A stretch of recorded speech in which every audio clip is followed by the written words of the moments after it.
Jakarta sampai Papua nggak apa-apa, langsung komen aja Mas malu. Bisa langsung diramaikan. Sama-sama ramaikan Alves 2012.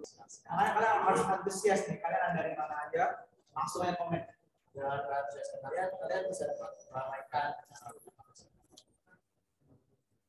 Ada yang dari Jakarta, antusias sekali ya. Jakarta kan semangat pertama di Jakarta. Oh, Bandung sekarang baru. Bandung. Kita tik semua main-main apa? Salah sini. Nanti kalau malam terakhir malam titik malam itu berapa? Itu jalan BNS. Nah itu BNS boros, jangan sedikit boros. Di satu wahana itu bisa mantap sekali. Oh, Jogja juga ya.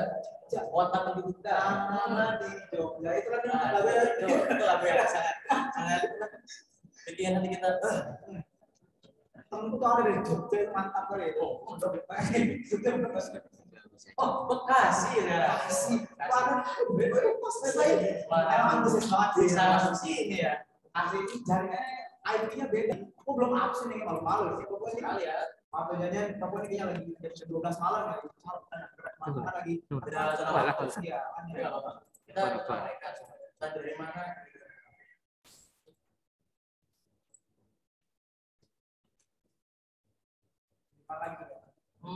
Dari mana ya? Oh, di Lampung, Pulau Sebelah. Lampung nggak? Sebelah nggak? Ini bukan pernah lain loh. Dari tempat keluarga. Temen gue yang di Asipa ya, Lampung tuh rada-rada ini. Jadi kayak unik banget. Oh, jadi nggak biasa. Ada yang berisik banget gitu. Ada yang kayak silent gitu, ada yang terus bertidur gitu. Ini ada perbedaan gitu. Tapi nggak apa kalian kenapa? Ya udah. Makanya Lampung itu sekali ya. Setelah meramaikan acara webinar Alves ini untuk menambah pembacaan waktu, mari kita buka acara ini dengan membaca basmalah bersama-sama. Bismillahirrahmanirrahim. Nah Ben, sebelum lebih jauh lagi nih Ben, aku mau ngasih tahu buat kalian yang teman-teman semua yang mungkin belum tahu nih, walaupun dari share di IG dulu ini dengan giveaway berhadiah ratusan ribu rupiah kan? Ini informasi aja ya, ratusan ribu rupiah itu mau disebut makan sebulan guys, 1 bulan makan. Konsen kalian nggak letak makanan di dapur. Nah, yang lebih mengejutkannya lagi, walaupun hadiahnya besar, tapi cara ikutnya gampang banget. Yang pertama kalian harus foto atau foto diri kalian ketika mengikuti webinar yang sangat spesial kali ini. Dan yang kedua, upload di Instagram story kalian dengan tag IG @alvesputra dan @alvesputra. Ingat ya guys, @alvesputra dan @alvesputra. Nah, benar banget juga. Dan yang terakhir, jangan lupa dengan ucapan kalimat menarik dari webinar kali seremoni Alves 2022 di kanal YouTube kami, itu Alves 2022. Untuk informasi lebih lanjut bisa cek di syarat ketentuan webinar Alves 2022 dan sudah diberikan semua sponsor, support dan juga media partner yang sudah bekerja sama bersama Alves 2022. Nah, untuk mereka sebenarnya itu mereka tuh kan aku juga pindah sebetulnya cari dana ya, dan aku itu kan nyari sponsor dan seperti ini, jadi aku kurang lebih tahu kalau mereka ini walaupun udah besar punya perusahaan-perusahaan yang gede juga, tapi mereka nggak merasa sombong gitu. Mereka kan orang-orang yang banget karena iya, karena tuh mereka walaupun punya besar punya informasi kita sebagai pemuda, karena Alves 2022 ini kan panitianya semua dari murid, dari SMA ITS Suka Berikutnya murid acara ya prestasi khususnya untuk kelas 11 dan juga kelas 10. Nah, ini untuk kalian yang suka sama Alves 2022 dan ingin support kami, silakan kalian juga bisa bersupport brand-brand yang support sponsor dan media partner kami sediakan. Oh, sponsor yang untuk mendermakan karakter itu sponsor apa aja? Banyak banget sih jenisnya. Mungkin gue bisa jelasin kali ya apa aja. Sponsor Alves 2020. Iya. PT Alfa Kreasi, PT Bandar Tris, PT Arsi Media Lekasi, TB HD Jaya Tower, PT Karisma 9, PT Kimia Farma TBK, PT Emas Optimasi Abad, kemudian PT Pertamina Persero, PT Bank Mandiri TBK, kemudian Mumtaz Presiden, kemudian Lembaga Penjamin Simpanan LPS, PT Eskolam Laboratories Jakarta, Francisca Jewo, ISO, Halal Network International HN, PT Bank Muamalah Tbk, PT ISO, dan PT Pahami Cipta Edukasi. Berikut para sosok yang sudah kontribusi Alves 2022. Kita bisa kasih tahu kali ya. Itu kakak manis di sana Jus. Kita sama-sama nih support brand.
Kan isinya tuh ini nggak ada spoiler ya. Isinya tuh kan ingat tentang ada 5 santri atau 5 pelajar nih yang di pondok pesantren dan mempunyai mimpi yang besar.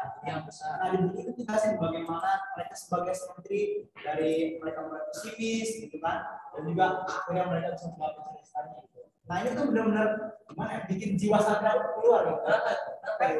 Karena kan santri juga gitu kan di atasnya pagi. Kenapa tuh gimana ya? Kata orang-orang tuh santri itu ujung-ujungnya bakalan bermekah lah, azhar lah, iya timbul perasaan gitu kan. Tapi ternyata setelah aku baca buku ini nih benar-benar gimana ya? Benar-benar banget. Setelah acara yang kita tunggu yaitu penyampaian materi dan tanya jawab dari dosen kita Kakak Ahmad yang akan ditemani oleh moderator kita Muhammad Syuki.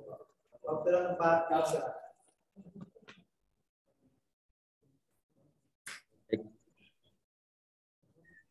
Sebelumnya apa suaranya kedengaran jelas?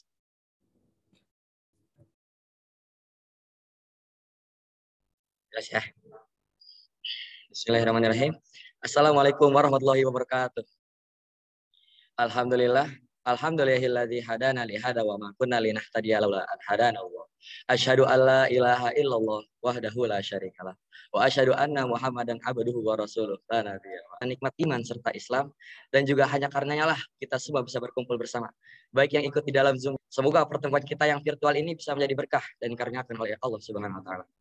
Salawat serta rahmat kita curahkan kepada Nabi kita Nabi Muhammad Sallallahu Alaihi Wasallam yang telah menuntun kita dari zaman gelap gulita menjadi zaman yang terang. Sudah memberikan aku kesempatan sebagai moderator dalam acara webinar kita malam ini dengan tema Semangat Pemuda dalam hadir sama kita Kak Fuadi yang nantinya bersama-sama kita akan dengarkan ilmu yang akan disampaikan oleh beliau. Ada yang bilang tak kenal maka tak sayang. Lalu bagaimana kalau mau saling menyayangi, kalau kita tak saling menyayangi, mengenali? Perkenalkan, namaku Muhammad Syauki Mubarak, biasa dipanggil Kak Syauki atau Uki. Jadi jangan sungkan-sungkan untuk bertanya apabila ada sesuatu yang tidak dipahami di kolom chat, dan nanti akan sebisa mungkin kita akan balas. Tapi sebelum itu kita beri apresiasi dulu ya kepada teman-teman kita semua yang sedang ikut secara virtual ini. Karena berhubung sekarang ini hari Senin, pastinya semua aktivitas baik sekolah maupun kerja itu sudah mulai aktif lagi. Mungkin kebanyakan ada yang sekolahnya itu udah PJJ ya, secara virtual, dan mungkin masih ada yang PTM atau secara langsung. Penuh dengan aktivitas, teman-teman sekalian masih semangat untuk mengikuti webinar malam kali ini. Mari kita apresiasi dulu. Selanjutnya mari kita sapa narasumber kita untuk malam kali ini. Untuk Kak Fuadi, assalamualaikum Kak. Waalaikumsalam, Syauki. Syauki kelas berapa ini? Kelas 11 Kak. Kelas 11. Begitu juga Ruben dan Dias ya, sama ya? Ya benar. Sip. Selamat malam Kak. Bagaimana kabarnya hari ini? Alhamdulillah, ini udah nggak sabar ini ngobrol-ngobrol dengan teman-teman Alves. Terima kasih sudah diundang ya. Iya, malam ini, sekarang ini lagi dalam semangat untuk berkarya apa sih? Mungkin teman-teman yang di rumah dan yang di sini penasaran soal ini. Saya baru meluncurkan buku novel biografi Buya Hamka, anak rantau, dan sedang menggarap sebuah novel buku lain yang ini. Jadi sedang ada beberapa proyekan dengan kepenulisan dan film, kira-kira gitu. Luar biasa sekali. Buku dan film baru. Untuk mulai ke materinya ya. Boleh. Karena sudah diberikan co-host, bisa di-share kan? Ya, ini kita saya berapa menit, Sauki, untuk bicara? Oke. Ya, habis itu kita mungkin ada tanya jawab ya. Baik, saya akan share. Ini yang hadir teman-teman dari Ashifa sendiri berapa orang? Kita ada di live streaming, Kak. Jadi kita di set kayak satu tempat, itu semua santri itu nonton rame-rame. Oh, ada berapa orang? Kita ada sekitar 300, Kak, yang nonton. Oke, baik. Ya, terima kasih. Saya akan share screen. Sebentar.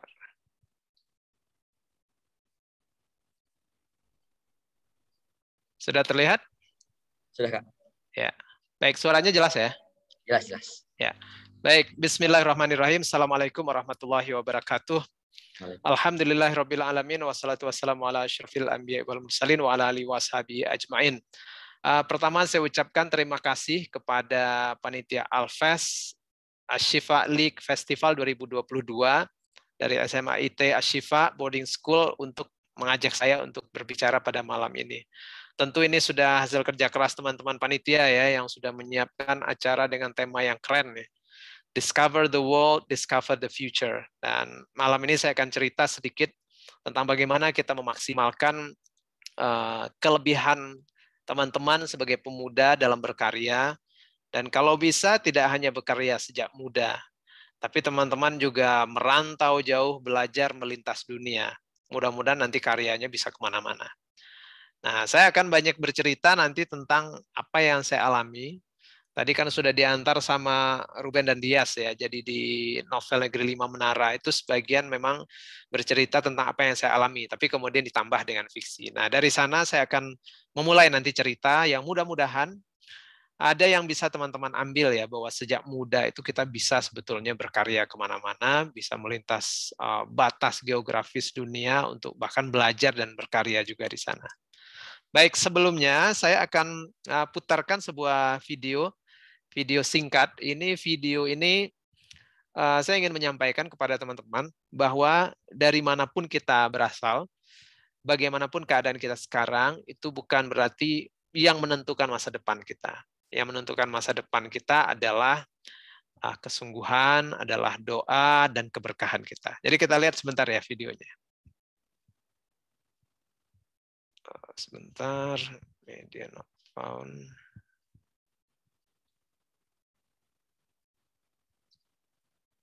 Oke, sebentar ya, saya ini dulu. Kayaknya videonya kurang ini ya, kurang. Nah, dari pengalaman saya ini, teman-teman, sebetulnya banyak kesamaan dengan teman-teman yang di Ashifa ini ya. Karena dulu saya juga sama dengan teman-teman sekarang, juga hidupnya di asrama. Cuma kalau mungkin di asrama Ashifa ini lebih enak sekarang ya. Kalau dulu itu saya satu kamar itu bisa 40 orang. Ini nggak tahu nih, Sauki, Ruben, Madia satu kamar itu berapa orang? Untuk kita kira-kira berapa orang? Kak? Nah, itu lumayan itu. Kalau saya dulu, aduh, itu sebuah pengalaman luar biasa karena yang ketemu dia lagi 40 orang itu. Baik, ini mudah-mudahan udah bisa sekarang. Ya, kelihatan ya? Baik, saya akan share video singkat bagaimana perjuangan. Silakan.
Ya, itu sedikit ya bagaimana perjalanan saya dari muda ya. Ini saya mau tanya dulu nih kepada peserta, ada yang tertarik keliling dunia nggak di antara yang hadir ini? Coba yang tertarik keliling dunia boleh angkat tangan. Yang angkat tangan kita doain, wah banyak. Boleh ditulis di chatnya, mau keliling ke berapa negara? Coba ada yang berani nggak yang keliling ke berapa negara ini? Wah, saya mau gitu ya.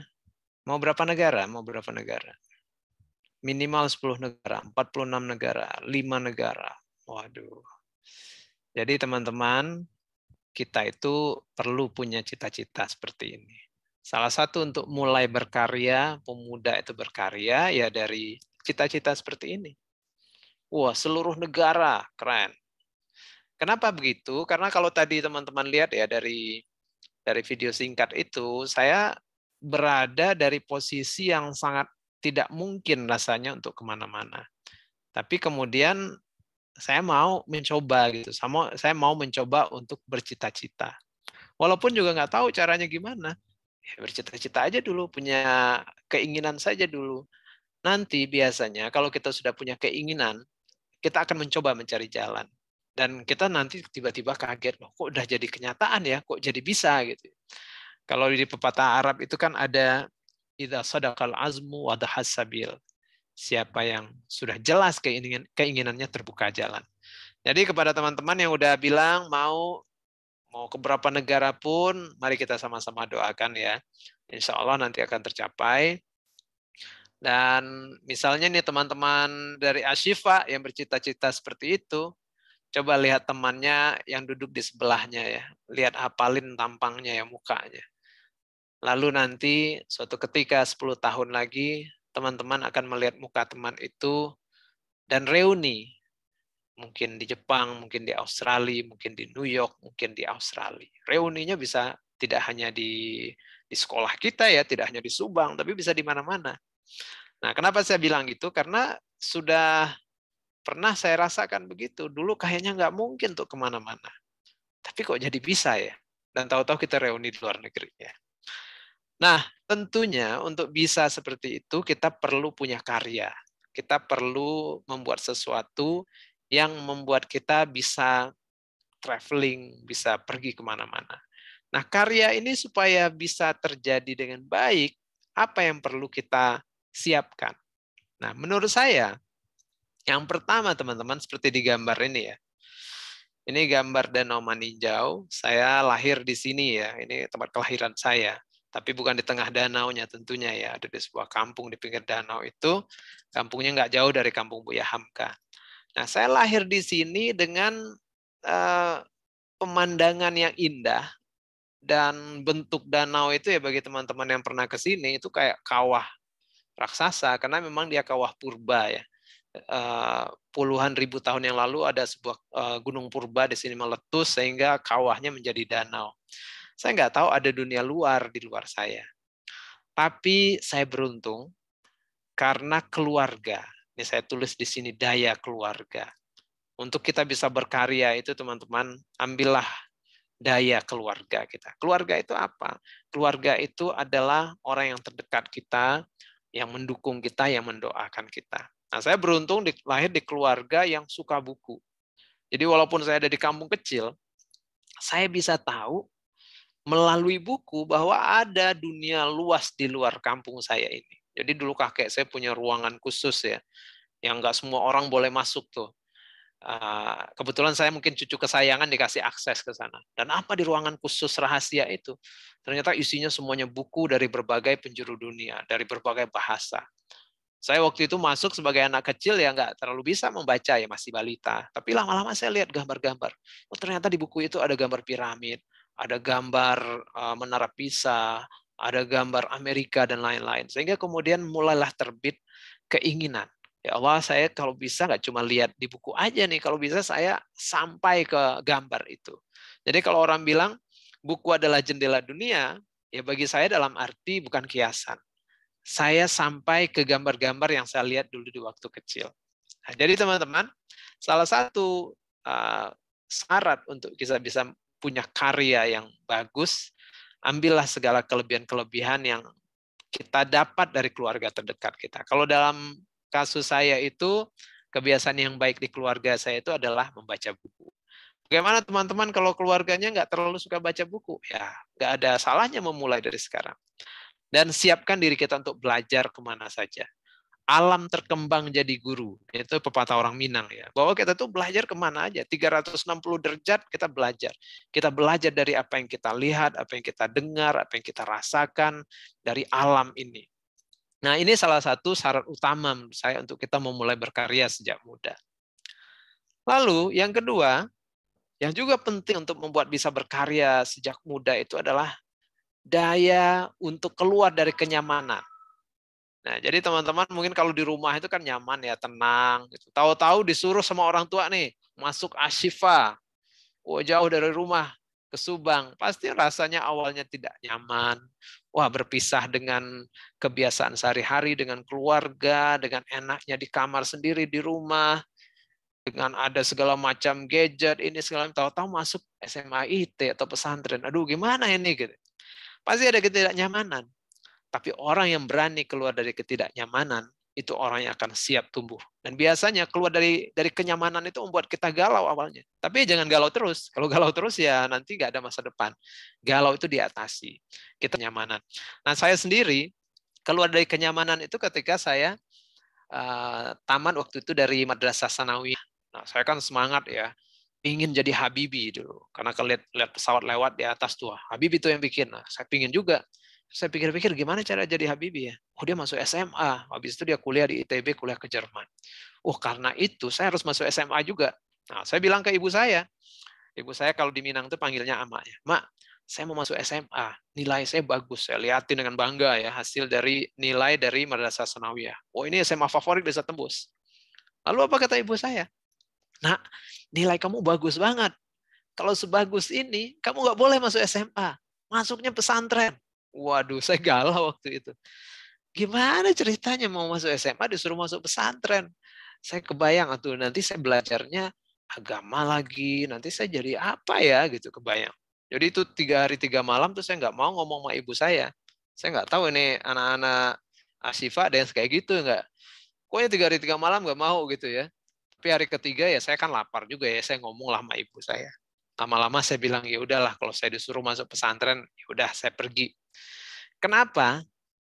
Ya karena nggak kuat juga melawan ibu. Dan memang nggak boleh melawan ibu ya. Kalau di Minang itu kita punya legenda. Mungkin nih Sauki kenal nih, legenda di Minang itu namanya legenda Malin Kundang. Dari kecil kita diceritain tuh.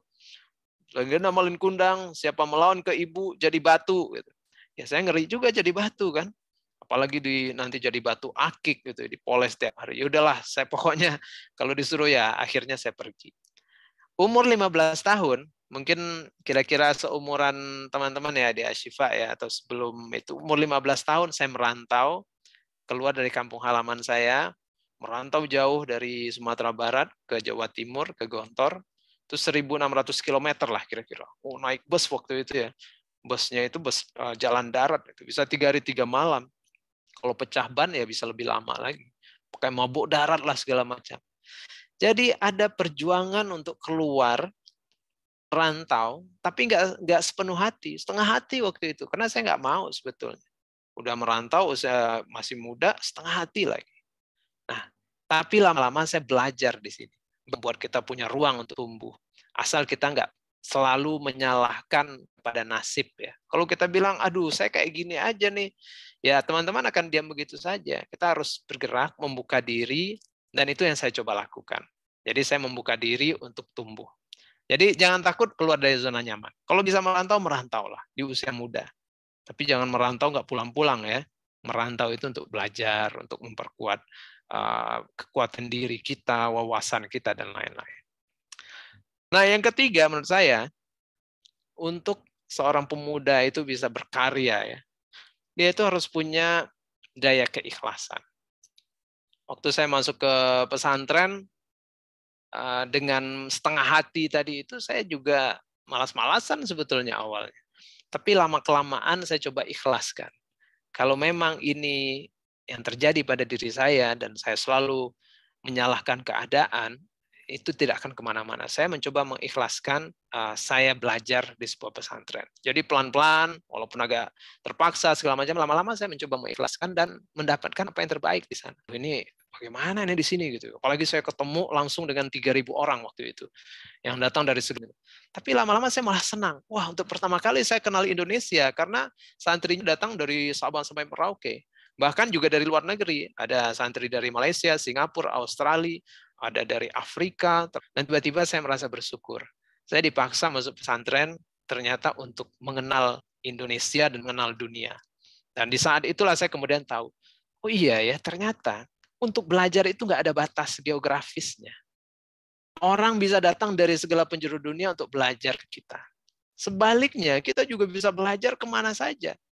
Karena di pesantren kemudian saya ketemu guru-guru, ustadz-ustadz yang belajarnya kemana-mana. Ada yang ngajar saya tamatan Mesir, ada yang dari Madinah, ada yang dari Pakistan, ada yang dari Inggris. Dan mereka semuanya adalah orang-orang yang bisa saya tanya. Dan orang-orang yang bisa saya sentuh. Artinya bisa juga kita kalau mau coba. Dan sejak itulah ada keinginan bagi saya, wah kalau gitu saya juga harus seperti ini. Saya bisa juga sebetulnya kemana-mana. Ada buktinya di depan saya orang-orang yang bisa sekolah kemana saja. Jadi dengan keikhlasan kemudian terbuka jalan dan kemudian saya belajar keragaman ya. Saya jadi mengenal saudara-saudara dari segala penjuru Indonesia dan juga dari luar negeri. Nah ini modal teman-teman nanti untuk kita berkarya sebagai pemuda. Lalu apa lagi? Nah yang menarik, saya masih ingat itu ya di minggu-minggu pertama waktu itu di pesantren. Tiba-tiba di hari pertama ada namanya pelajaran mahfuzot. Waktu itu kan belum terlalu tahu ini apa gitu ya. Dan ekspektasinya waktu itu siapa yang masuk kelas ya mungkin nanti guru yang udah tua.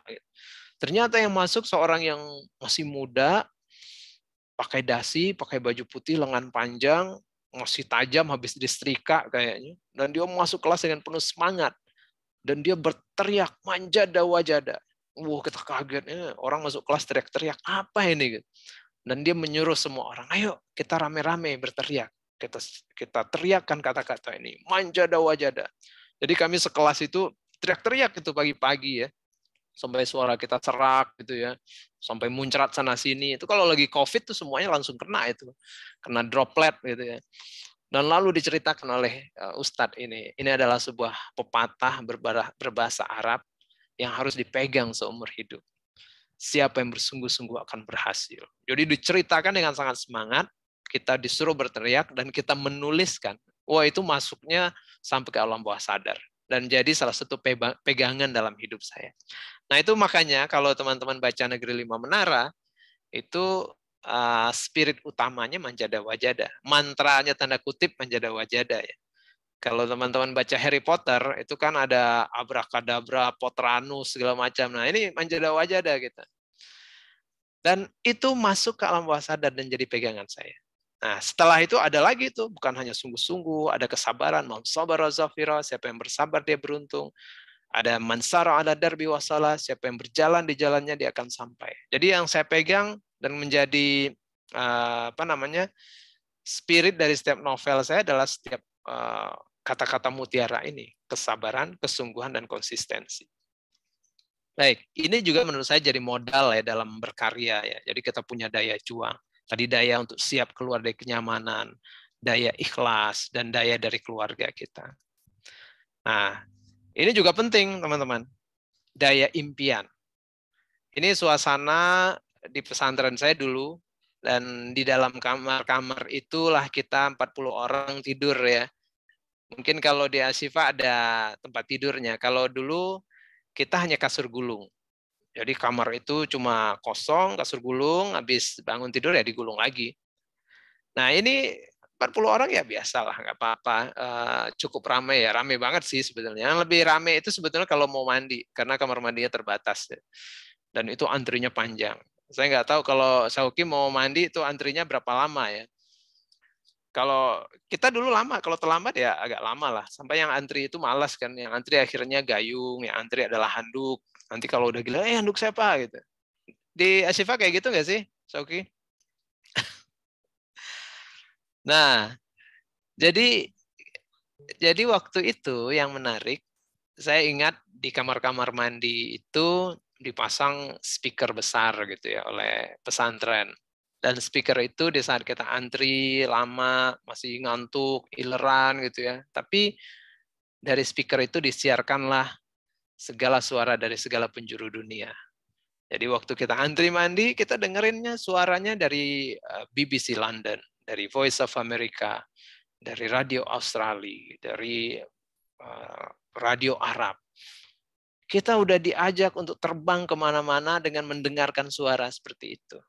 Nah, saya pikir waktu itu, saya sambil ngantuk-ngantuk menunggu antri mandi itu dengar suara dari Amerika itu kan agak absurd gitu ya. Waduh, ini suara jauh banget, siaran dari Amerika, dari Washington DC. Mungkin waktu itu mulai ada terbit keinginan. Kalau suara itu sampai ke kamar mandi saya bisa nggak suatu ketika saya sampai ke sumber suara itu. Nah, jadi bermimpinya seperti itu. Kita berani punya impian. Walaupun nggak jelas sih gimana caranya ya. Ini aja masih ileran, masih ngantuk-ngantukan, mikirnya jauh ke Amerika. Tapi nggak apa-apa. Dan apa yang terjadi? 10 tahun kemudian, saya ada di depan sebuah mikrofon, dan saya sedang membacakan berita. Saya siaran di sebuah studio di Washington DC, dari studio yang dulu saya dengar suaranya ketika saya masih di pesantren. Dan itu terjadi. Dalam 10 tahun tanpa kemudian saya sadar, impian itu jadi kenyataan. Saya jadi broadcaster atau penyiar radio di Washington DC. Jadi kayaknya nggak mungkin, tapi ya kok mungkin. Makanya impian itu bibit kenyataan. Kalau mungkin dia nggak kelihatan nggak bisa, dia bibit kenyataan. Makanya teman-teman, untuk siap berkarya itu ya siap bermimpi, siap punya impian. Dan ingat, impian adalah bibit kenyataan. Yang namanya bibit ya seperti bibit tanaman. Dia bisa tumbuh, bisa juga nggak tumbuh. Bagaimana dia bisa tumbuh jadi pohon beringin yang besar? Ya dia disiram, dia dipelihara, dia diberi pupuk. Apa pupuknya? Pupuknya usaha dan doa, teman-teman. Jadi punyalah bibit kenyataan itu, punyalah impian itu, dan kita siram setiap hari dengan usaha kita, dengan doa kita. Dan selanjutnya untuk berkarya di usia muda itu punya kemampuan adaptasi. Kemampuan adaptasi itu apa? Ya siap dengan perubahan culture, siap dengan perubahan teknologi, juga siap dengan segala macam bahasa. Makanya kalau teman-teman punya kesempatan sekarang, kuasailah bahasa-bahasa internasional. Paling enggak ya bahasa Arab, bahasa Inggris, bahasa Cina, bahasa apa aja. Karena itu nanti akan membantu kita. Mungkin nanti akan ada teknologi ya, dan sekarang sudah mulai ya, yang mungkin teman-teman tidak perlu lagi berbahasa asing, karena sudah diterjemahkan oleh AI ya, artificial intelligence. Tapi menurut saya itu tetap perlu ya. Dan dulu di pesantren kita diingatkan untuk selalu begitu, bahwa bahasa Inggris untuk tahu apa yang ada di dunia ini, bahasa Arab untuk tahu sumber-sumber agama kita langsung. Dan itu dilakukan dengan disiplin. Saya sampai ingat waktu itu, kita 24 jam, kalau minggu bahasa Inggris, ya bahasa Inggris aja terus 24 jam. Bahasa Arab, ya bahasa Arab aja terus. 24 jam, iya 24 jam. Semuanya yang kita dengar, kita lihat, mbok-mbok dapur yang masak ya juga dengan gaya Jawanya juga tafadhol mas ya. Jawa tapi ya bahasa Arab keluarnya.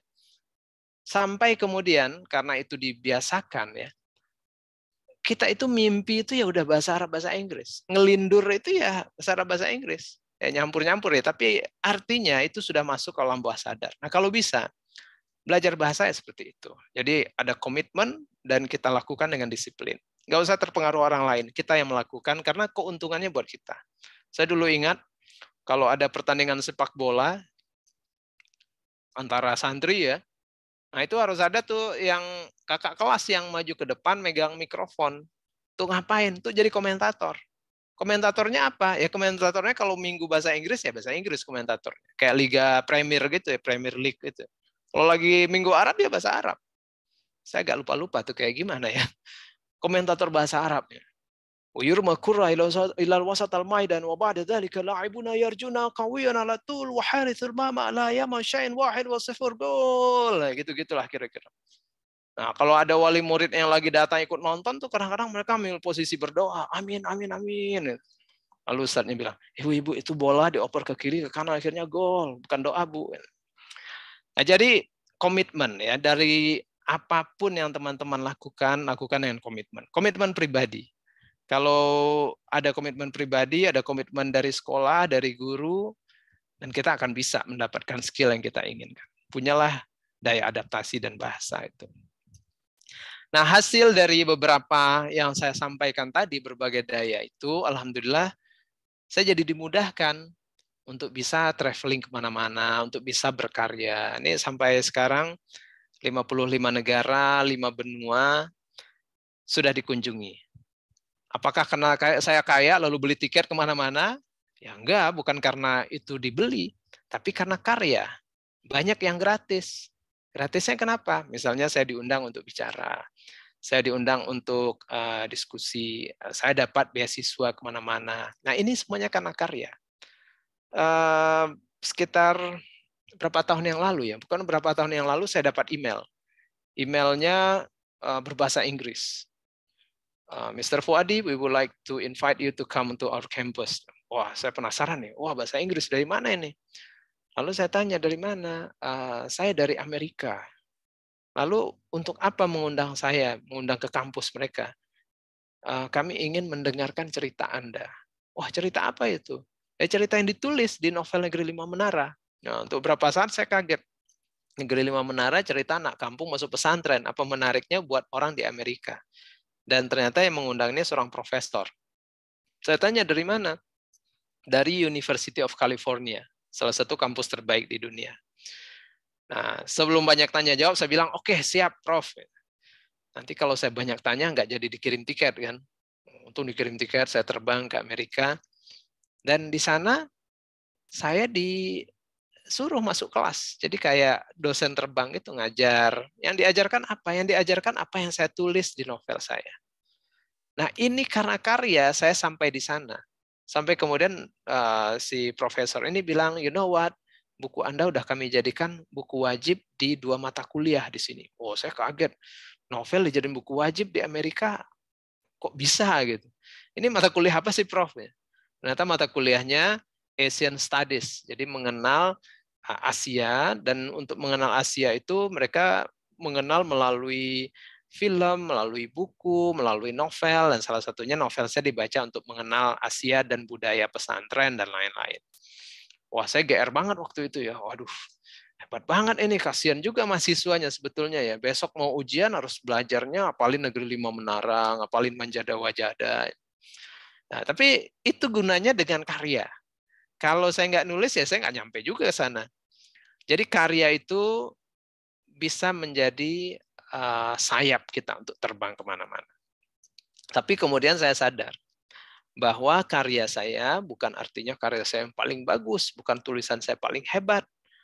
Banyak orang lain yang lebih hebat dari saya. Bedanya apa?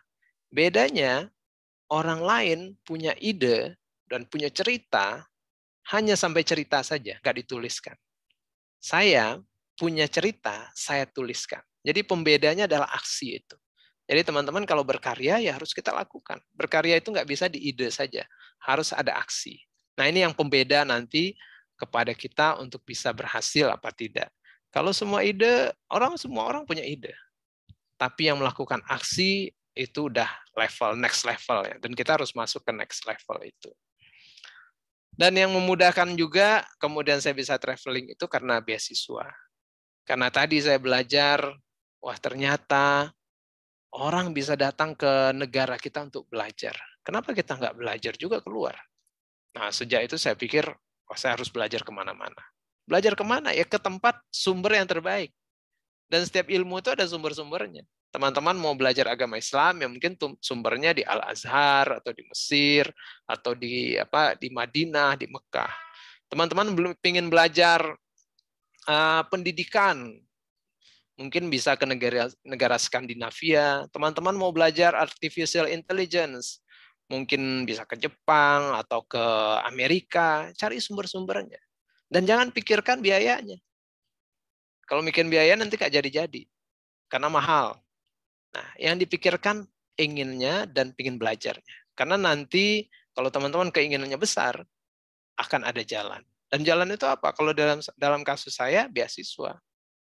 Gratis semua dibayarin. Karena kita mau berusaha, mau mencoba, dan akan terbuka jalan. Jadi kesimpulannya, untuk berkarya itu impian sangat penting. Dan jangan remehkan impian kita. Mau setinggi apapun. Karena Tuhan itu maha mendengar. Jadi nggak ada yang terlalu besar bagi Tuhan. Kita pasang saja impian. Tapi impian yang dibela. Nggak dibiarin dia keleleran impian. Impian yang dibesarkan. Impian yang disirami, yang diberi pupuk sehingga dia menjadi besar. Nah, yang juga penting teman-teman, ini sebagai tambahan ya, kita kalau bisa menguasai juga daya cerita. Daya cerita itu apa? Ya teman-teman kalau menceritakan sebuah ide, ceritakan dengan baik dan meyakinkan. Bisa dengan kata-kata, bisa dengan tulisan, karena itulah nanti pembeda kita. Dan daya cerita ini yang membuat saya antara lain bisa dikenal karena menuliskan cerita. Dan kemudian cerita itu bisa jadi apa saja. Dia nggak cuma ditulis, tapi bisa pindah ke audiovisual, bisa ke film, dan lain-lain. Ini sebagai contoh ya bagaimana proses sebuah cerita, lalu pindah ke tulisan dan ke film, itu disebutnya alih wahana. Jadi Negeri Lima Menara misalnya saya awalnya dalam bentuk cerita, lalu dijadikan tulisan, lalu kemudian jadi film. Dan tulisan ini sangat kuat ya, dia pengaruhnya sangat apa ya, lebih kuat bahkan dari senjata, karena dia masuk ke alam bawah sadar manusia. Ini kita lihat bagaimana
dari ide, buku, kemudian dia pindah ke audiovisual, dan kemudian tidak hanya berhenti di film layar lebar. Film layar lebar kemudian dibikin jadi serial, ada 30 episode itu streaming di Maxstream. Dan yang namanya karya itu terus berkembang. Saya pernah ngomong, bisa nggak dijadiin game? Oh ada, bisa, kalau bisa dikembangin. Jadi sebuah ide yang tertulis itu dia bisa pindah kemana-mana. Dan kerennya ide tertulis itu, dia itu bisa menembus batas-batas lagi, batas waktu, batas tadi kita ngomong batas geografis, batas budaya, batas agama. Jadi saya pernah waktu itu putar film Negeri Lima Menara di New York, diputar di depan orang-orang Amerika gitu ya. Habis filmnya diputar, kita ada diskusi. Saya tanya sama penontonnya, so what do you think about the movie? Saya bilang, gimana menurut Anda tentang film itu? Nah, seorang orang New York itu angkat tangan yang penonton. Dia bilang, I was crying, katanya. Saya nangis tadi. Saya tanya, saya khawatir ya. Dia nangis karena nggak ngerti ceritanya bagaimana ini kan. Anda nangis kenapa? Kata dia, saya nangis melihat perjuangan tokoh yang namanya Baso. Dia harus drop out dari pesantren, tapi dia nggak melupakan impiannya berbagi ilmu. Jadi bayangkan ternyata cerita yang sangat lokal pun bisa dipahami oleh orang yang jauh dari kita. Nah, kenapa cerita itu bisa seperti itu? Karena ceritanya kita ceritakan dengan sepenuh hati. Jadi cerita yang kita ceritakan dengan hati, yang dari hati akan sampai ke hati, di mana saja. Entah orang Indonesia, orang luar negeri, dan lain-lain. Nah, itu yang namanya daya cerita. Ini ada beberapa gambar, yang sebelah kiri atas itu yang waktu di Berkeley, yang saya waktu diundang untuk masuk kelas, ngajar berapa kelas. Sebelah kiri bawah ini yang sama anak-anak SMA di Australia, karena di Australia juga mereka baca Negeri Lima Menara versi Inggris ya, The Land of Five Towers, untuk mengenal Indonesia. Sebelah kanan saya bedah buku di Washington, di depan para orang-orang diplomat, pejabat Amerika. Ada yang paling depan ini, yang pakai dasi ini, yang kepo banget dia, ini petinggi Amerika, dia pernah jadi wakil menteri pertahanan Amerika, bosnya Pentagon. Oh, dikit-dikit dia nanya. Terus saya pikir-pikir, apa hebatnya sih saya sampai didengerin sama orang-orang kayak gini. Serius lagi mereka. Ya saya nggak hebat sebetulnya, saya biasa-biasa aja. Tapi saya punya aksi menuliskan karya. Jadi melalui karya itu kemudian jadi dikenal. Nah teman-teman seperti itu. Kita mungkin biasa-biasa saja. Tapi kalau kita berkarya, karya kita itulah yang kemudian menerbangkan kita kemana-mana. Jadi aksi berkarya. Nah karena itu teman-teman, dalam berkarya, fokuslah pada kelebihan diri kita. Jangan pada kelebihan orang lain. Kalau sibuk dengan kelebihan orang lain, kita nanti jadi iri, jadi bete, jadi malas. Stop comparing. Jadi fokus pada kelebihan kita. Dan itu yang kita pedal.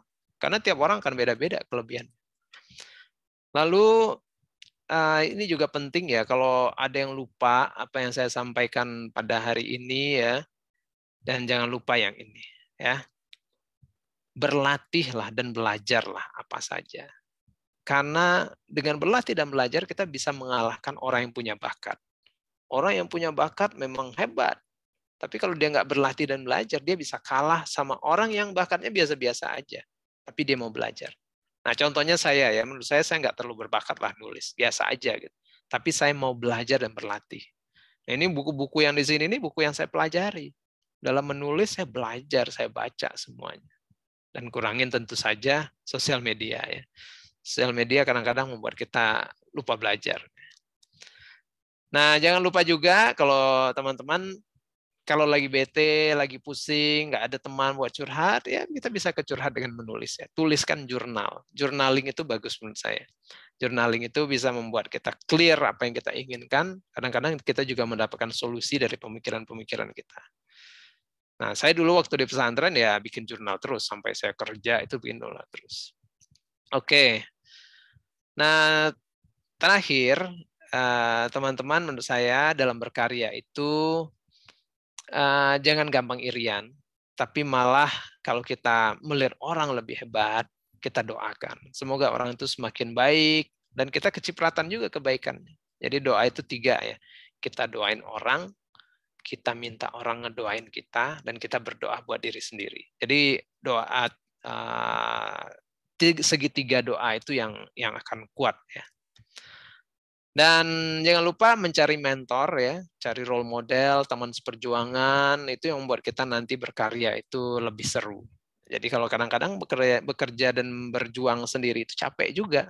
Nah, kalau kita punya teman, punya mentor, itu jadi asik bersama-sama. Nah, kalau teman-teman ingin tahu lebih lanjut tadi tentang beasiswa dan lain-lain, itu boleh lihat di Instagram saya ada IGTV ya. Saya wawancara banyak mahasiswa Indonesia yang dapat beasiswa ke segala penjuru dunia, dan kita bisa belajar di pengalaman mereka. Di @afua di Instagram. Nah, kalau teman-teman mau maju lebih lanjut lagi ke depan, katanya ada empat skill penting di masa depan ya, 4C ya. Dan ini terus kita kembangkan, yaitu critical thinking, creativity, collaboration, dan communication. Nah, ini bisa dikembangkan ini terus, katanya ini akan kepake terus. Di masa depan teman-teman nanti mungkin 10 tahun lagi sudah beda sekali ya. Artificial intelligence sudah banyak, Internet of Things sudah banyak, robot dan segala macam. Tapi yang membedakan kita dengan mesin adalah ini, critical thinking, creativity, collaboration, dan communication. Dan tentu saja sebagai kita dasarnya adalah sekolah agama, khususnya pesantren, sekolah IT, masukkan nilai agama. Dan nilai agama ini yang membuat kita nanti punya daya lebih dari yang lain. Ada husnuzon, prasangka baik, ada tawakal dan ikhlas. Dan terakhir, ini ada film. Jadi Sambungan Negeri Lima Menara itu kan ranah 3 warna ya. Beberapa waktu yang lalu kita sudah syuting filmnya, syutingnya sampai di Eropa. Sudah siap ditayangkan, tapi bioskop belum buka semua, jadi kita tayangkan di sini saja ya, tapi sayang waktunya nggak cukup. Ya, kita tayangan teaser aja sedikit buat teman-teman ya. Kita lihat.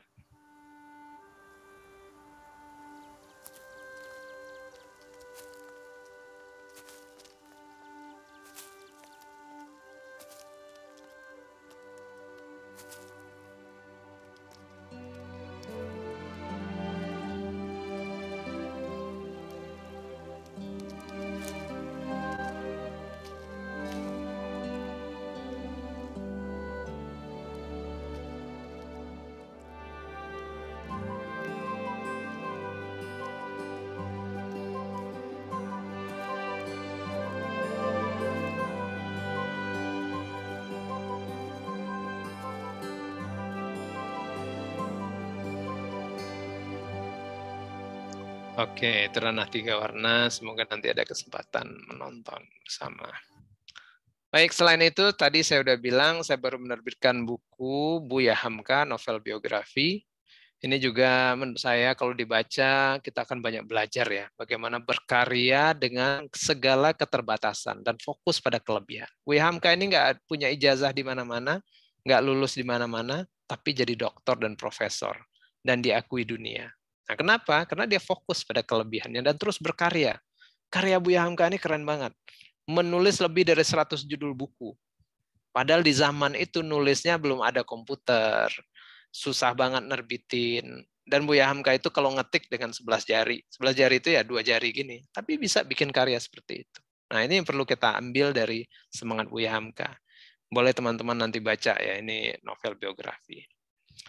Baik, itu kira-kira dari saya. Saya kembalikan ke Syauqi kalau ada waktu untuk tanya jawab. Intinya, berkaryalah sejak muda dengan berbagai daya yang tadi kita sampaikan, dan jangan remehkan impian setinggi apapun, karena bagi Allah itu nggak ada yang tinggi, nggak ada yang terlalu besar, dan impian itu adalah bibit kenyataan yang harus kita bela dengan manjada wajada, dengan doa, dan kita pelihara sampai dia menjadi besar.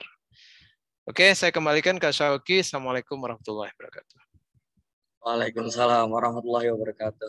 Luar biasa sekali ya teman-teman materinya.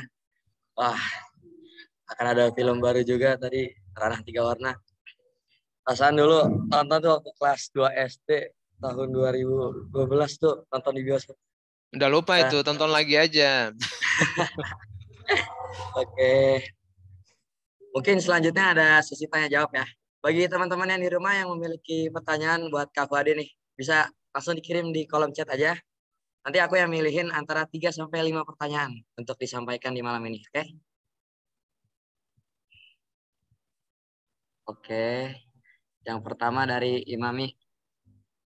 Assalamualaikum warahmatullahi wabarakatuh.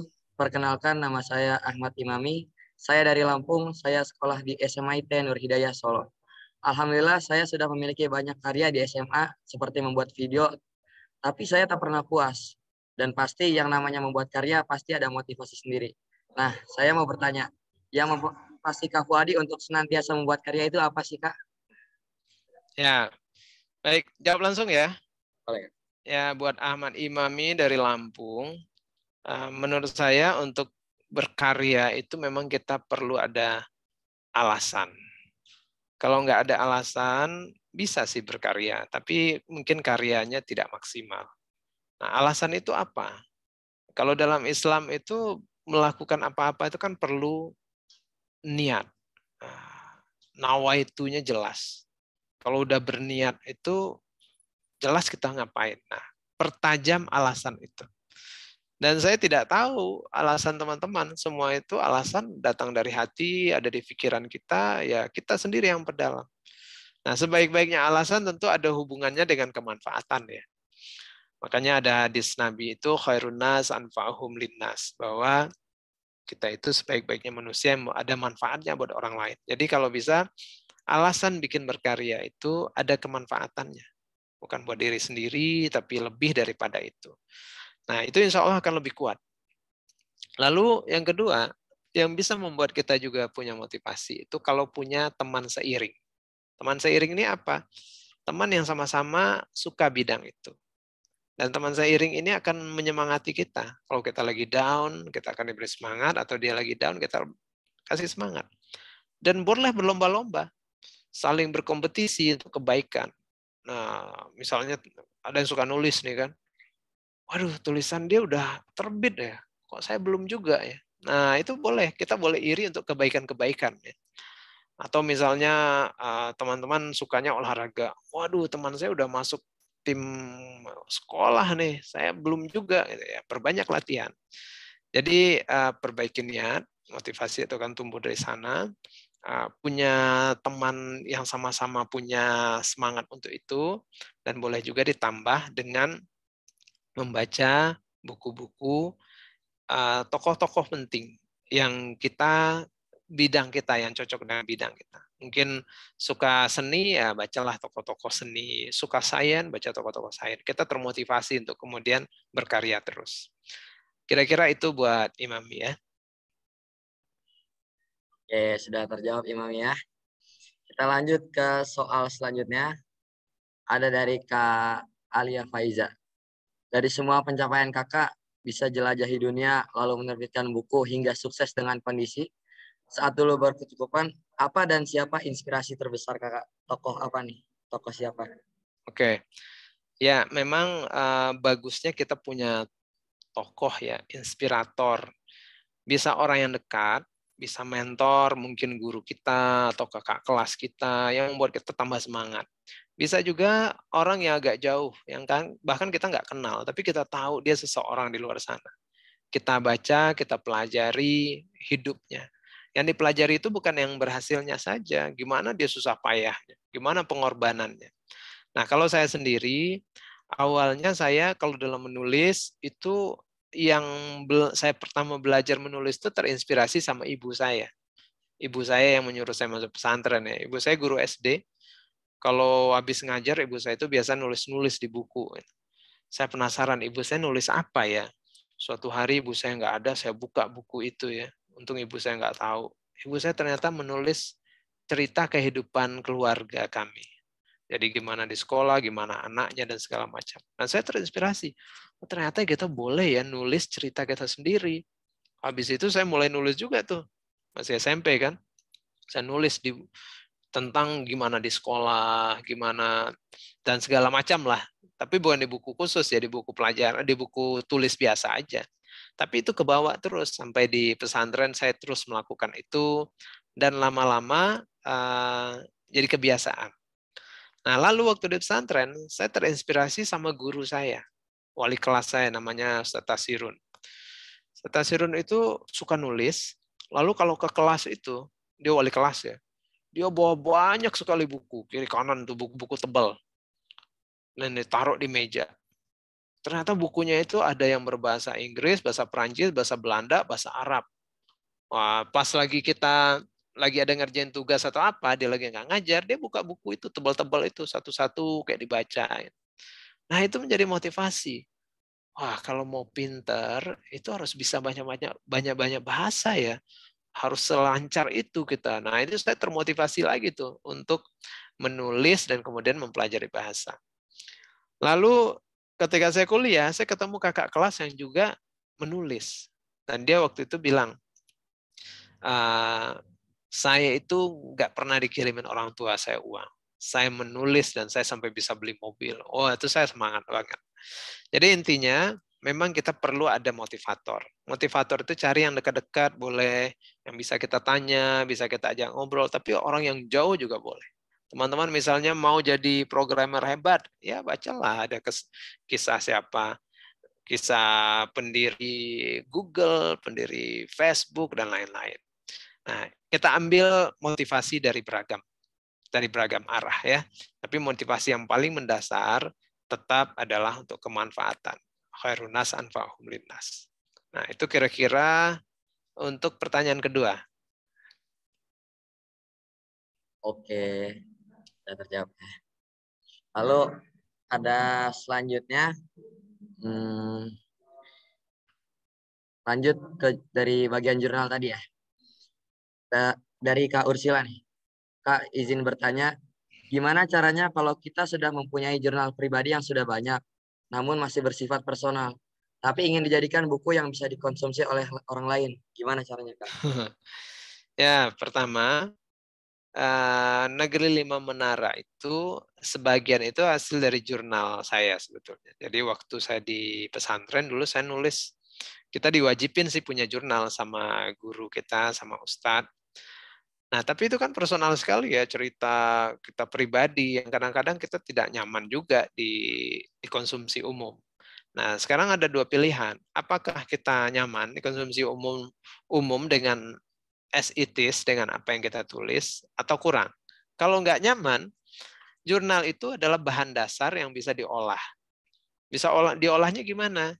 Ceritanya mungkin bisa diceritakan, tapi tokohnya beda. Bisa ganti nama tokoh, ganti nama tempat, ganti tahun, sehingga kemudian itu tersamarkan. Walaupun ceritanya kira-kira seperti itu. Itu seandainya kita tidak nyaman. Atau bisa dikombinasikan. Jadi sebagian cerita kita memang seperti sebagian cerita di buku itu seperti yang kita alami, kemudian kita tambah dengan fiksi. Nah, itu kemudian jadinya jadi novel. Nah, makanya Negeri Lima Menara itu novel. Kenapa? Karena sebagian kejadian-kejadian besarnya apa yang saya alami, tapi ada yang saya tambahkan dengan fiksi. Nah, kembali kepada pilihan kamu pribadi. Kalau rasanya nyaman menceritakan cerita personal itu, ya silakan saja. Tapi kalau enggak, bisa diganti tadi atau dicampur dia dengan fiksi. Intinya yang ingin kita sampaikan adalah sesuatu yang kira-kira membawa kebaikan ya. Nah, apa ukuran cerita yang bagus itu menurut saya adalah cerita yang baik. Apa ukuran cerita yang baik menurut saya adalah kalau cerita itu dibaca oleh ayah ibu kita, mereka bangga sama kita. Atau kalau cerita itu atau tulisan itu dibaca oleh anak cucu kita nanti 100 tahun lagi, mereka nggak malu punya kita sebagai orang tua mereka atau kakek atau nenek mereka. Nah, kira-kira seperti itu. Oke, terima kasih Kak untuk jawabannya. Lalu ini semakin banyak ya pertanyaannya. Aku pilih lagi satu lagi. Dan ini dari Agung Ramadi. Assalamualaikum, perkenalkan nama saya Agung Ramadi Juliansyah. Saya dari Bengkulu, bersekolah di SMK Darut Tauhid Boarding School Bandung. Izin bertanya, saya memiliki banyak impian dan banyak hal yang ingin saya lakukan di masa depan. Dan justru hal inilah yang membuat saya bingung. Impian mana yang harus saya fokuskan dan bagaimana cara saya memulai impian itu. Ya, teman-teman, saya bisa relate ya, bisa ngebayangin ya, kita waktu muda itu banyak-banyak impian. Ini tulis aja dulu gitu ya. Dibikin list gitu ya. Nah, cuma tidak mungkin semuanya dicapai di waktu yang sama. Karena itu dibikinlah prioritas. Jadi misalnya punya 10, dari 10 itu dipilih saja mungkin 2 atau 3 dulu prioritasnya berdasarkan tujuan yang paling dekat atau yang utama atau waktunya yang paling memungkinkan. Nah, itu nanti akan memudahkan kita. Kalau kita semuanya ngejar ya belum tentu juga dapat. Nah, tentu tidak bisa segampang itu ya. Gimana caranya? Teman-teman kalau bisa bikin list. Jadi bikin kalau mau yang saya pernah tuh saya bikin tabel aja, bikin list gitu ya. Anggap 10 terus sebelah kanannya saya bikin kolom. Kolom probabilitas kemungkinan dicapai dalam 2 tahun 3 tahun ke depan. Terus kolom lagi apa yang sudah saya punya modal untuk ini. Kolom lagi, apakah di sini ada mentor apa enggak untuk bidang ini. Jadi itu bisa kita ngapain sendiri. Intinya apa? Untuk dapat yang kita prioritaskan. Dan prioritas itu terserah teman-teman untuk mencari caranya. Kalau saya pakai list itu ya, kadang-kadang saya kasih poin. Yang mana poinnya paling tinggi itu yang saya kejar duluan. Nah, tidak ada salahnya juga mencoba-coba dulu selama punya waktu, selama muda kita punya luxury ya, punya kemewahan untuk mencoba. Boleh dicoba dulu. Wah, ternyata nggak jalan nih mengejar yang ini dalam waktu singkat. Ya udah pindah ke yang kira-kira lebih visible. Nah, menurut saya seperti itu ya. Bedakan juga antara cuma sekedar pengen dan benar-benar yang merupakan cita-cita kita. Semuanya kita pengen kan, tapi mana yang benar-benar datang dari hati kita. Nah, itu yang perlu. Misalnya masih juga bingung, boleh juga minta masukan kepada orang yang lebih pengalaman. Mungkin guru kita, mungkin pembimbing, mungkin ustadz, mungkin orang tua. Nah, dari sana biasanya kita lebih luas dapat wawasan. Tapi juga jangan mau kemudian itu yang orang dari luar yang mengatur kita. Itu hanya jadi masukan buat kita. Kita tetap yang menentukan. Dan jangan lupa akhirnya kalau masih ragu, pendekatan kepada Allah. Mungkin sholatnya, zikirnya, kalau bisa ada sholat khusus untuk istikharah kalau benar-benar teman-teman ragu yang mana yang harus didalami. Oke, kira-kira seperti itu. Mantap. Dan yang terakhir ya, soal kelima. Untuk pertanyaan kelima, kita pilih ini deh, dari Zahra Yani. Bagaimana cara kakak menghadapi tekanan saat membuat karya? Contohnya ekspektasi orang lain. Ya, jadi teman-teman,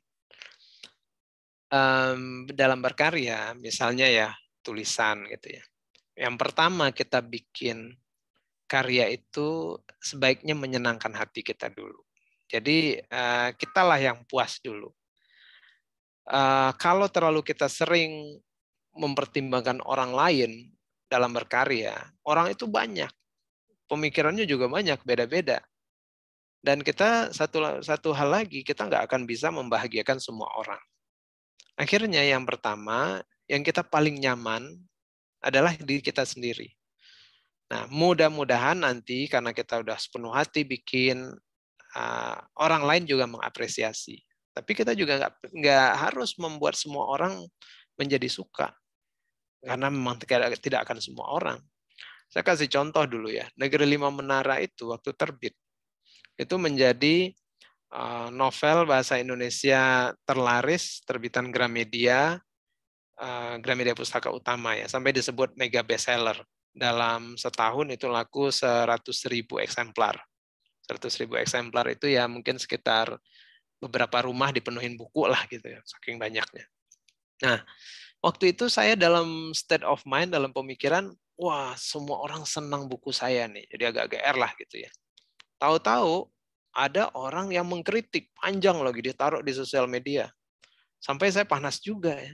Ini orang kok bisa ya, udah nggak bikin buku, ngeritik-ngeritik. padahal orang lain suka gitu. Jadi sempat saya merasa begitu. Tapi lama-lama saya berpikir, ini kan orang itu punya banyak pemikiran. Boleh dong dia kritik. Apalagi dia udah beli. Masa beli nggak boleh kritik gitu kan? Nah, dari sana saya belajar teman-teman. Bagaimanapun bagusnya karya kita, tidak akan semua orang suka. Ya. Dan tidak harus kita membuat semua orang suka. Jadi it is okay kalau ada orang yang nggak suka, biasa aja. Normal-normal saja. Dan biasanya yang nggak suka kadang-kadang juga nggak bikin karya kan. Jadi kita stick dengan upaya kita membuat yang terbaik, kita nyamanin karyanya, mudah-mudahan ada yang mengapresiasi. Dan biasanya buku itu ada yang mengapresiasi sih, tergantung apresiasinya banyak apa enggak. Ada orang nerbitin buku cuma 5 biji, 5 eksemplar, satu buat dia, satu buat kakak, buat adik, buat ayah dan ibu gitu ya, diapresiasi kan. Tapi intinya gini, fokuslah pada karya kita dulu, kita nyaman dulu, dan kedua kita tidak akan bisa membahagiakan semua orang. Jadi ekspektasi itu jangan terlalu sering lihat keluar, fokus pada diri kita. Tentu kita juga siap mendengarkan masukan ya, bukan anti kritik. Kritik masukan kita dengerin, bukan berarti harus kita ikutin. Kita dengerin kalau baik, kalau bagus ya kita perbaiki karya kita. Kalau kayaknya nggak sesuai dengan misi kita ya nggak usah. Nah memang itu perlu balance ya teman-teman ya. Kita percaya pada karya kita juga dengar kritik, tapi tidak disetir oleh kritik. Nah, kira-kira begitu ya untuk saya Mbak Zahra ya. Pertanyaan Zahra bagus ini. Jadi nyamanlah dengan karya Zahra dulu. Baru kemudian kita mendengarkan masukan. Oke, nampaknya sudah 5 pertanyaan dan sesinya waktunya juga sudah habis. Ya udah kemalaman ya. Mohon maaf buat teman-teman yang pertanyaan belum bisa ditanyakan. Iya, gini aja nih, saya ada Instagram. Kalau ada pertanyaan, coba aja kirim ke Instagram. Siapa tahu sempat terjawab nanti ya. Nah, @afuadi ya. Saya tulis ini. Ini banyak pertanyaan, saya nggak kejawab. memang luar biasa sekali antusiasnya para peserta malam ini. Oke, sip. Berarti habis pertanyaan ya untuk sementara ya, Shoki ya. Ya. Jadi teman-teman, mudah-mudahan apa yang saya sampaikan ini ada manfaatnya. Intinya teman-teman berkaryalah sejak muda. Modal banyak, modal waktu, modal energi, dan tadi pakailah beberapa tips pengalaman saya itu, siapa tahu memudahkan teman-teman berkarya ya. Dan karya itu nanti akan menjadi sayap kita, akan menerbangkan kita. Karya itu kadang-kadang saya pikir seperti karpet terbang. Yang naik karpet terbang kan Aladin ya. Kita bisa jadi Aladin juga dengan karya kita. Kita bisa terbang kemana-mana. Oke, itu kira-kira. Oke, terima kasih Kak Fuadi atas materinya. Dan akhirnya kita pun sampai di penghujung acara malam ini. Semoga ilmu yang kita dapat di sini bisa kita aplikasikan ketika selesai dari virtual Zoom meeting ini. Dan juga ini ada titipan pantun Kak dari teman. Pai ka Pariaman, pai ka Tampek Tuni, sabalun tibo singgah ka surau tapi ai, ambo sebagai moderator izin undur diri, bila bahasa robok bisa awak berbincang lain. Oke, sekian dari saya. Mantap, Shoki. Terima kasih. Assalamualaikum warahmatullahi wabarakatuh. Waalaikumsalam warahmatullahi wabarakatuh.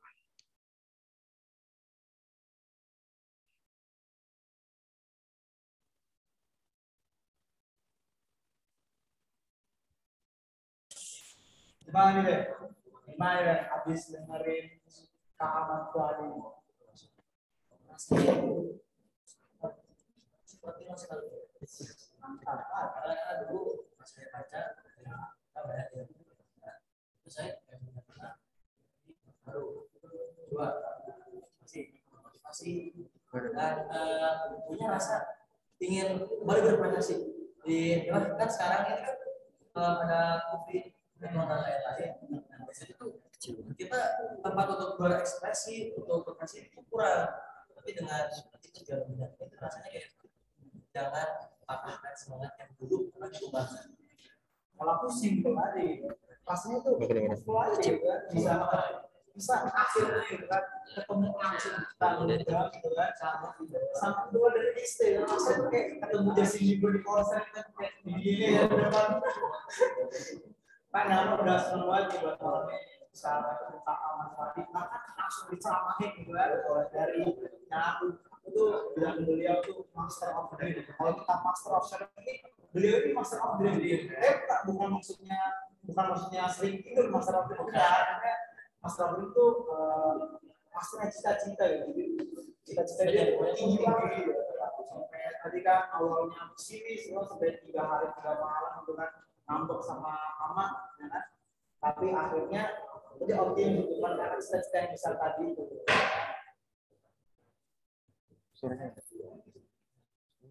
akhirnya kita sudah berada di sebelum itu kita ada sesi foto bareng dulu. Ada foto bareng ya? Foto bareng semuanya pakai ya sama koordinator, MC dan juga bisa pada buka. Untuk peserta bisa langsung dibuka. Langsung dibuka. Sambil kita nih kameranya. Apa yang sambil makan atau apa kasih ya? Mana aja pada kamera dulu nih. Seperti nggak di Ayo, ya. Ya. Sebelum nih, kapan aja nih? Ya, dalam dapur kan mau dimasak sebentar dulu. Kita layar dulu, nyalain dulu.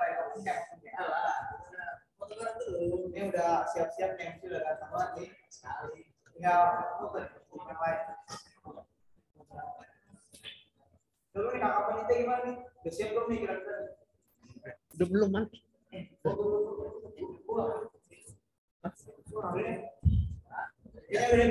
Nah, semua kayak gini kita melambangkan di malam hari gitu. Maksud biasa kayak gini kita kayak gini ya. Tidak benar ya. Siap, semuanya. Ayo. 3, 2, 1. Ada ya? Siap ya.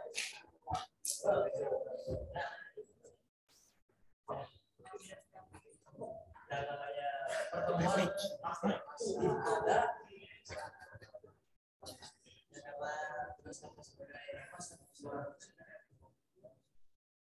sekian dari kami. Saya Ruben. Saya Yas. Assalamualaikum warahmatullahi wabarakatuh. Alfes 2022 Discover Doa Discover Indonesia menyalakan lintas asa. Dan saksikan kami di webinar selanjutnya. Waalaikumsalam warahmatullahi wabarakatuh.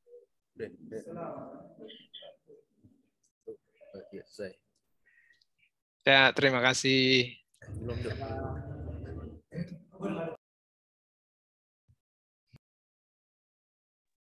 Terima kasih ya buat seluruh peserta. Terima kasih. Maaf ya belum bisa kejawab. Belum bisa ditanyain.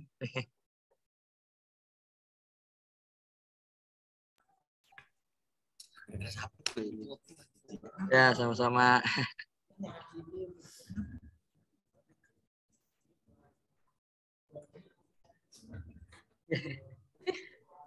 Makasih.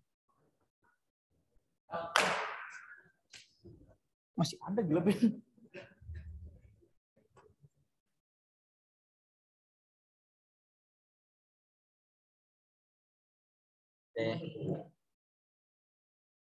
Yang belum isi presensi bisa isi presensi juga ya. Masih banyak kok semuanya. Terima kasih yang udah datang.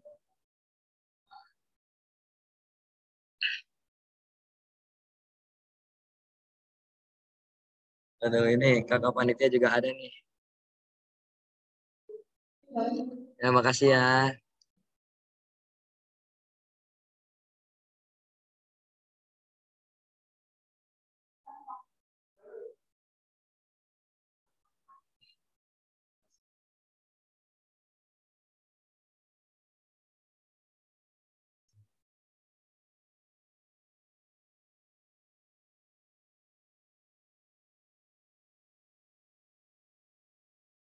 Oh, record ya.